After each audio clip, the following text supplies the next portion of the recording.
बिहार विधानसभा चुनाव 2025 की हलचल के बीच प्रशांत किशोर की पार्टी जनसुराज ने सोमवार को अपने उम्मीदवारों की दूसरी सूची जारी कर दी। इस लिस्ट में कुल 65 उम्मीदवारों के नाम शामिल हैं।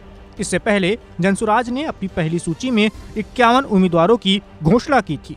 अब तक जनसुराज ने कुल 116 उम्मीदवारों के नाम का ऐलान कर दिया है। पार्टी ने दावा किया है कि दोनों सूची में सामाजिक संतुलन और क्षेत्रीय प्रतिनिधित्व का पूरा ध्यान रखा गया है। बता दें कि प्रशांत किशोर ने दूसरी सूची में भी जातीय और सामाजिक संतुलन को प्राथमिकता दी है। नई लिस्ट में 20 सुरक्षित सीटें और 45 सामान्य सीटें शामिल हैं।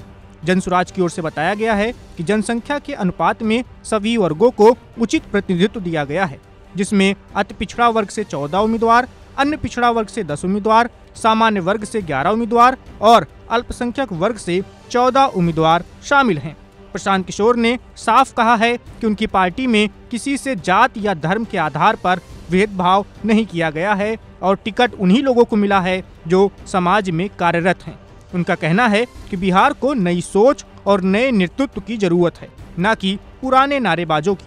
प्रशांत किशोर प्रेस कॉन्फ्रेंस में आगे कहते हैं कि बिहार की राजनीति में लंबे समय से अति पिछड़ा वर्ग की आवाज दबाई गई है, इसीलिए जनसुराज ने तय किया है कि टिकट बंटवारे में उन्हें प्राथमिकता दी जाएगी।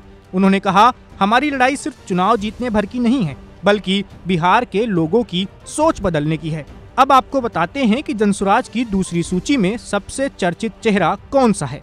बता दें कि दूसरी लिस्ट की सबसे बड़ी चर्चा भागलपुर सीट से जनसुराज उम्मीदवार अभयकांत झा को लेकर हो रही है।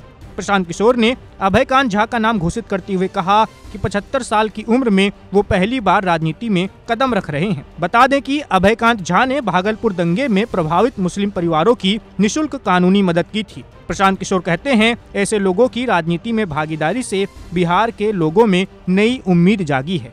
बता दें कि इससे पहले 9 अक्टूबर को प्रशांत किशोर की पार्टी ने 51 उम्मीदवारों की पहली लिस्ट जारी की थी, जिसमें डॉक्टर से लेकर किन्नर तक शामिल थे। वहीं टिकट नहीं मिलने पर कुछ नेताओं ने हंगामा भी किया था।